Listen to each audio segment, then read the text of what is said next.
On a warm Thursday evening in mid-August 2025, an ordinary shopping trip in Yucaipa, California turned into a nightmare. Emmanuel Haro, a 7-month-old baby, vanished from a Big Five sporting goods parking lot under mysterious circumstances. His mother, 31-year-old Rebecca Haro, frantically reported that an unknown assailant attacked her from behind while she was changing Emmanuel's diaper in her SUV. She lost consciousness, and when she came to, her infant son was gone. This stunning claim set off an intensive search and an unfolding true crime saga that has gripped the community and nation. In this documentary, we'll walk through the Emmanuel Haro case, blending the human drama of a family in crisis with the factual, formal tone of a news report. We'll cover the background of Emmanuel's family, a clear timeline of events leading up to and following his disappearance, the investigation and public appeals, and the latest developments as of August 2025, all while distinguishing confirmed facts from speculation. It's Thursday, just before 8 p.m. at a shopping center in Yucaipa. Rebecca Haro is in the parking lot, tending to her baby son Emmanuel in the back of her vehicle. She later tells police and reporters that as she laid Emmanuel down to change his diaper, she heard a stranger greet her. Hola, a simple hello. In that instant, everything went white, and she was struck in the head. Rebecca says she was knocked unconscious, sprawled on the asphalt beside her SUV.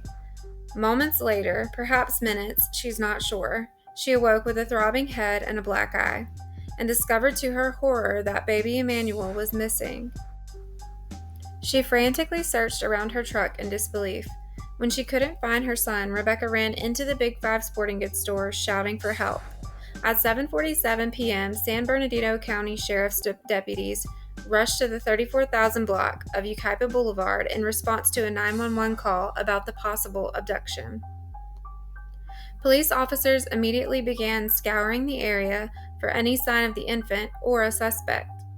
They deployed canine scent tracking units from both San Bernardino and neighboring Riverside County, working well into the night to trace Emmanuel's scent in and around the parking lot. Flashing red and blue lights illuminated the dimly lit lot as investigators interviewed any witnesses they could find. The initial search, however, turned up nothing. No trace of baby Emmanuel or an apparent kidnapper. It was as if the 7-month-old had vanished into thin air. By late night, authorities realized they were dealing with every parent's worst fear: a missing baby, under suspicious circumstances. Given the critical nature of the event, the Sheriff's Special Investigations Division took over the case that same night, treating it with urgency and all available resources. The disappearance of Emmanuel Haro did not occur in a vacuum. The Haro family lives in Cabazon, a small community in Riverside County, roughly 40 miles away. They were just visiting Yucaipa that day. This immediately made the case a multi-jurisdictional investigation involving San Bernardino County, where the alleged kidnapping happened, and Riverside County, where the family resides. Police alerted nearby agencies and began coordinating across county lines, widening the search perimeter in case an abductor had fled with the child. At this early stage, they had no suspects, no vehicle description, and not even a clear image of a perpetrator to broadcast, only the mother's account of a sneak attack by a stranger. An Amber Alert, which is often issued for abducted children, was notably not immediately activated, possibly due to the unusual nature of the report and lack of descriptive details. Authorities have not publicly explained this decision. Instead, sheriff's officials circulated Emmanuel's description: approximately 21 pounds, brown hair, brown eyes, last seen wearing a black Nike onesie. They appealed to the public that night to call 911 with any information as patrol cars prowled the streets and helicopters scanned from above with searchlights. The first crucial hours in a missing child case were ticking away, and every second mattered. Dawn breaks on Friday, August 15th, with Emmanuel still missing. Word of the incident spreads quickly through local media and social networks, sending shockwaves through the Inland Empire community. Concern and fear begin to grow. A 7-month-old baby, apparently abducted from a public place, is a rare and terrifying scenario. Investigators continue the search into the morning, expanding efforts in both Yucaipa and Capizon, but still find no sign of Emmanuel or an abductor. At this point, there are no solid leads and no known witnesses beyond what Rebecca has described.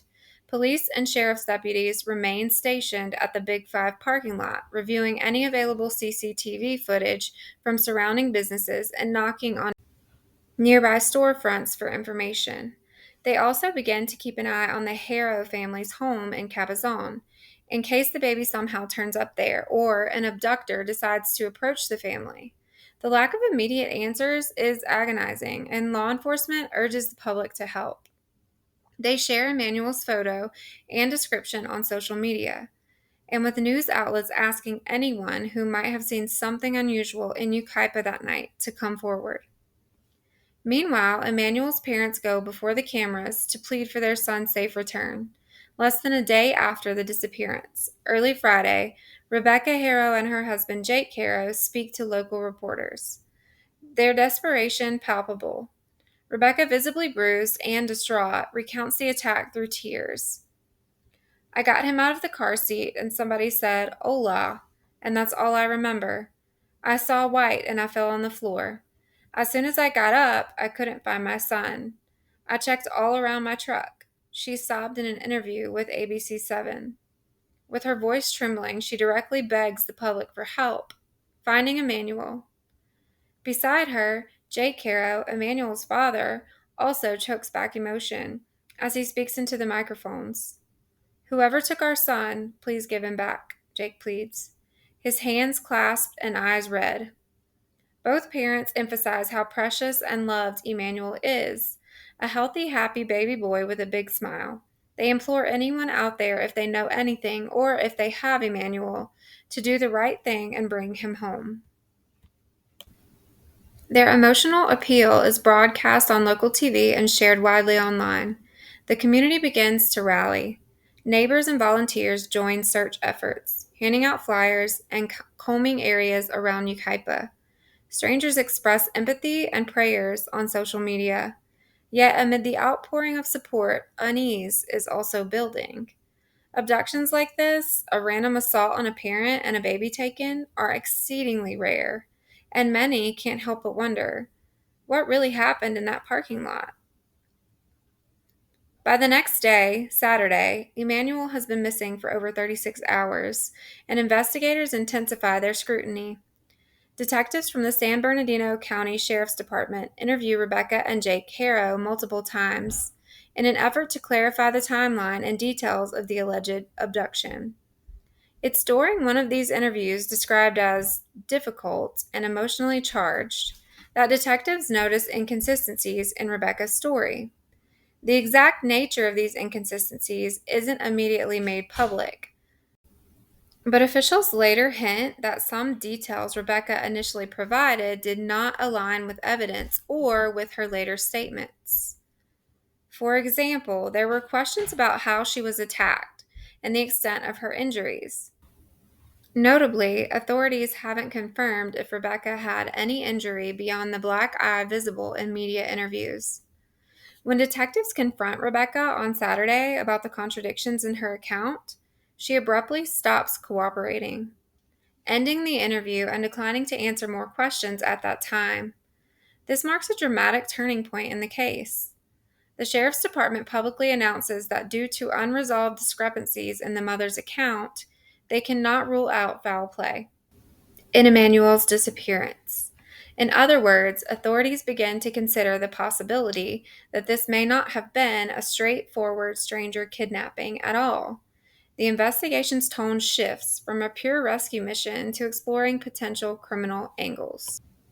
This news sends shockwaves through the community. Up until now, most were focused on finding an abductor on the loose. Suddenly, the implication is that the truth might lie closer to home. Speculation began swirling. Could one of the parents know more than they're saying? Is the story of a parking lot kidnapping perhaps a cover-up for something else? These questions hang heavily in the air, but law enforcement remains tight-lipped about their working theories. They do not name any suspects or persons of interest at this stage. In fact, they make a point of stating that no one has been arrested and that they are continuing to follow multiple leads. Still, the public reading between the lines can sense where the investigation might be headed.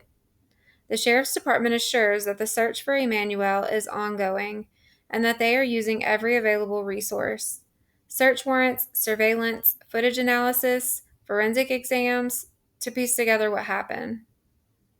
That weekend, detectives and crime scene technicians descend on the Haro family home in Cabazon with fresh urgency. Search warrants are executed at the house and property.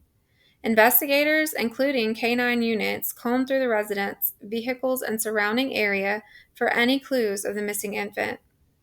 By this point, they've also started searching other locations tied to the family, including homes of some of Jake's relatives, indicating the breadth of their probe. Bags of potential evidence are collected. Notably, Jake and Rebecca surrender their cell phones to the authorities, and even their vehicle, the one from which Emmanuel vanished. It's seized for forensic processing. According to the family's attorney, the couple even handed over iPads and video game consoles to ensure investigators could review anything for clues. Detectives also gather what they call a large amount of surveillance video from around Yucaipa, security cameras from nearby shops, traffic cameras, hoping somewhere in the grainy footage might be a glimpse of baby Emmanuel or a suspicious figure. Every frame is being reviewed for leads. On Sunday, August 17th, the local community, now on edge, comes together in solidarity. Dozens of people gather for a candlelight vigil in the Big Five parking lot, the very spot where Emmanuel disappeared. As dusk falls, candles are lit and arranged in a circle. Neighbors, church members, and concerned residents hold hands and pray for Emmanuel's safe return. They sing lullabies and release blue balloons into the sky, symbolizing hope for the little boy. However, notably absent from the vigil are Emmanuel's parents, Rebecca and Jake. Their absence is widely discussed. Some community members express empathy, noting the parents might be too devastated or perhaps advised by lawyers to stay low. Others whisper that the Haro's absence is telling. Still, the undercurrent of distrust is evident. As one resident says, "We're all hoping it's not what we assume." The community fears the worst possibilities, but desperately hangs on to hope that Emmanuel might yet be found alive. By Monday, August 18th, the case of baby Emmanuel has gained national attention. True crime forums, social media, and even national news outlets pick up the story of the missing California infant, whose mother's story is under the microscope. The Haro family suddenly finds itself under intense public scrutiny. Law enforcement officials hold back on public comments. Aside from reiterating that the investigation is active and complex, the San Bernardino Sheriff's Department issues a short update stating detectives are working around the clock on the case, having searched extensively in both Yucaipa and Cabazon and analyzed hours of security video. They again urge anyone with information to come forward. There is no press conference, no suspect named, but behind the scenes, one significant development occurs. Jake Haro secures an attorney.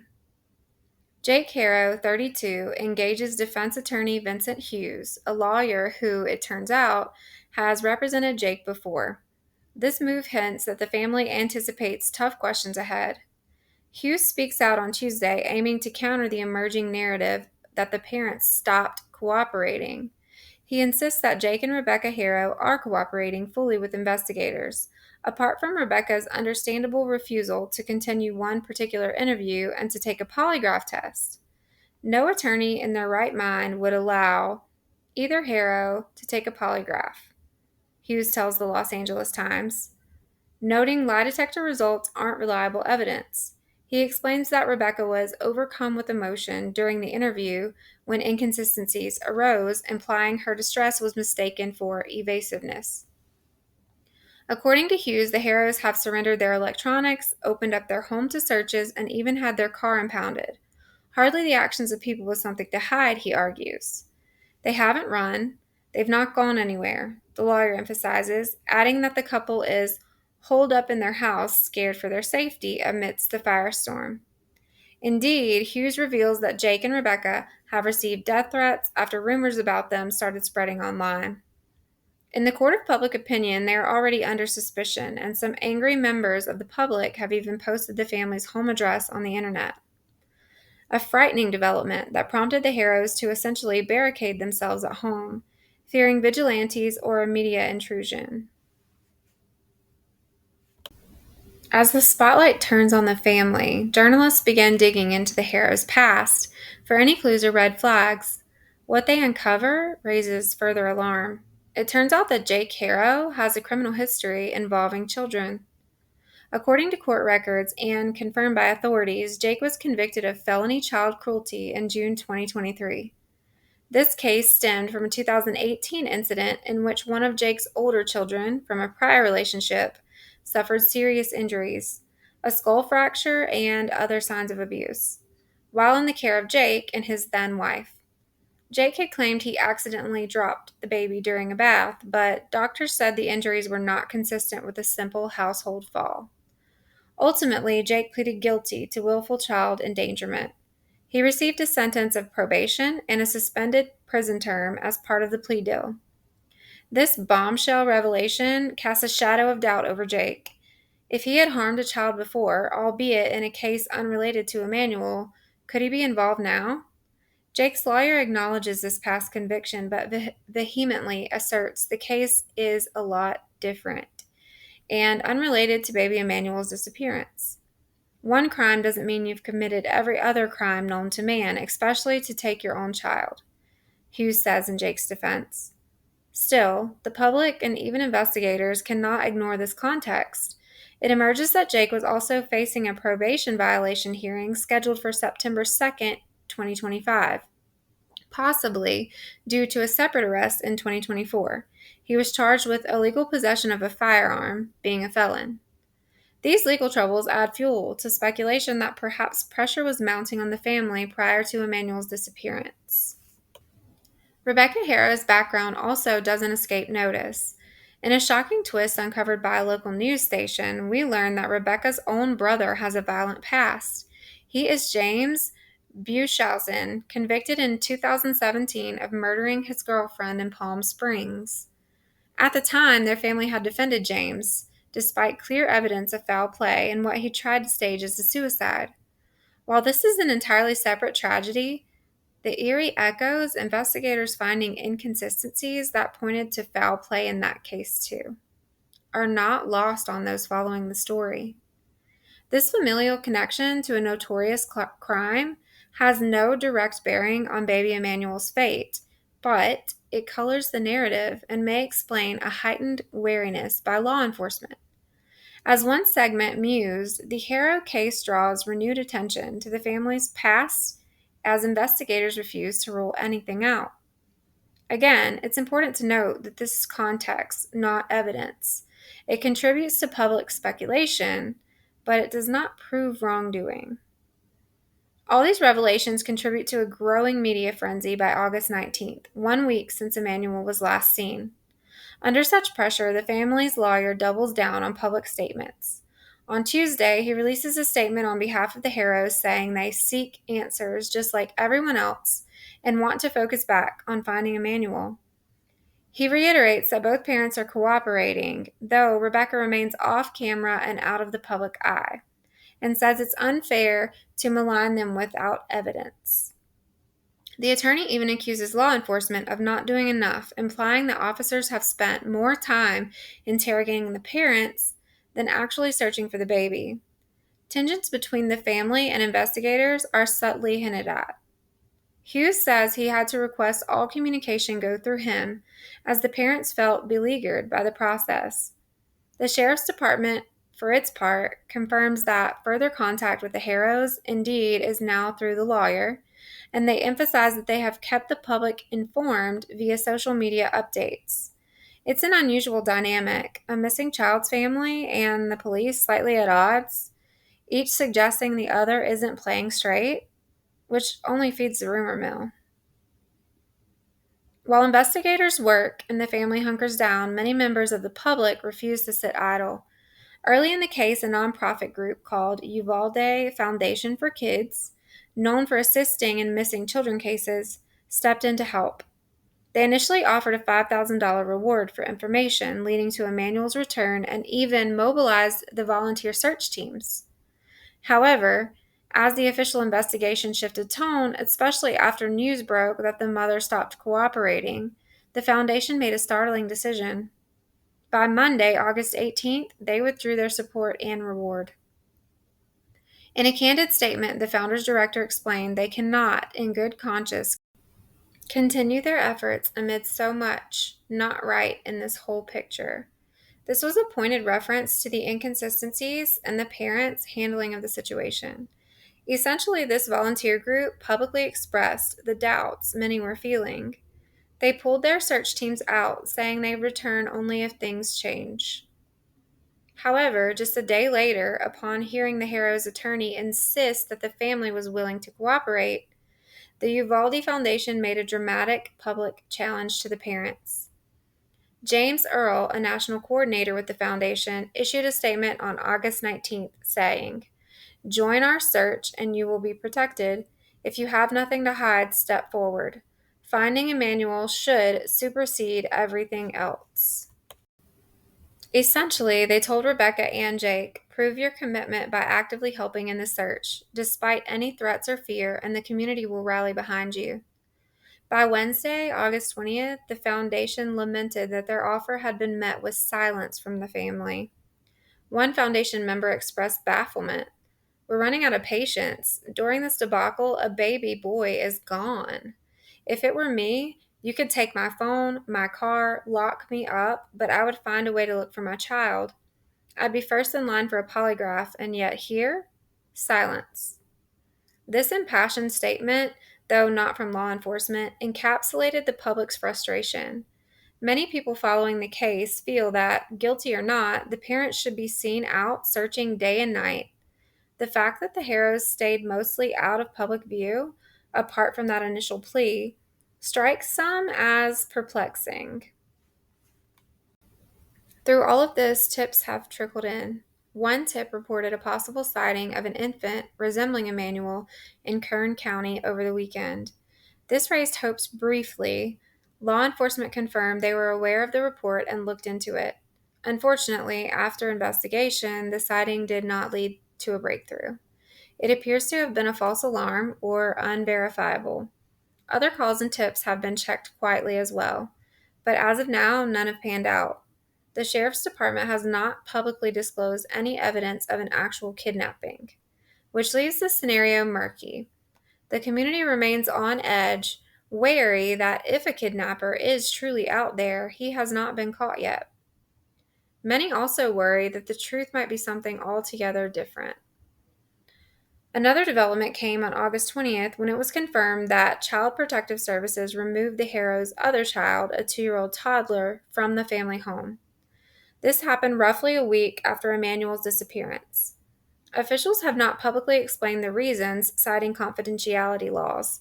However, such a move typically indicates authorities had serious concerns for the child's welfare or needed to ensure the child's safety during the investigation.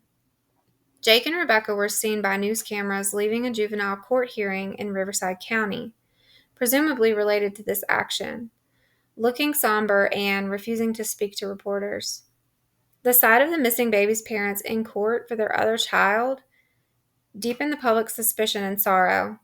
It was yet another sign that all was not well behind the scenes. Some in the community expressed relief that the toddler was taken into protective custody, just in case. Others saw it as an ominous sign that investigators truly fear foul play in Emmanuel's case. In the midst of these developments, a bizarre, unrelated incident added chaos to the situation. A fire broke out in a house on the evening of August 19th near the Haro family's property in Cabazon. Fire crews and police responded, and some media initially wondered if it was connected to the case. Officials later stressed it was not connected, just an unfortunate coincidence of a structure fire happening close by, with no impact on the search for Emmanuel. It's a reminder of how feverishly any event around this family gets scrutinized now. Nearly 1 week has passed since baby Emmanuel Haro vanished, and despite extensive efforts, the case remains unsolved. The timeline of events has been painstakingly reconstructed, but the crucial puzzle piece, where is Emmanuel, is still missing. Law enforcement has not arrested anyone, and they say they are not ruling out any possibility. In official terms, Emmanuel is still considered a missing person and possibly an abducted child, and this is very much an active investigation. Multiple agencies, San Bernardino County, Riverside County, and even federal partners, continue to work on the case. Detectives are following leads, some of which they are keeping tight to the vest.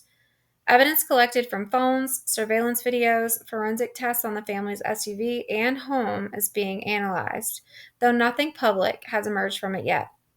Foul play is still on the table, but no charges have been filed against anyone. As the sheriff's spokesperson put it, "We'll continue searching. We're not giving up on Emmanuel." In the community, feelings are mixed. There is anger and suspicion toward the parents from some quarters, evident in online commentary and even those death threats mentioned earlier. At the same time, there are those who defend the Haros, reminding others that everyone is innocent until proven guilty, and that the priority should be finding the baby. A local resident at the vigil voiced that many feel we're hoping it's not what we all assume, but we have to wait. It's a wait filled with dread and hope in equal measure. Public response continues in constructive ways, too. Volunteers have organized search parties in the areas around Yucaipa and Capizon, combing through fields, dumpsters, and back roads. Missing baby posters with Emmanuel's big brown eyes and smiling face are taped in shop windows and on telephone poles. The community is on high alert, parents hold their children a little tighter, and neighbors report anything remotely suspicious. The case has also prompted discussions about child safety and the veracity of crime claims, echoing broader conversations about infamous cases of missing children. Throughout this unfolding story, it's crucial to separate fact from speculation. Verified facts are that Emmanuel Haro is missing under suspicious circumstances.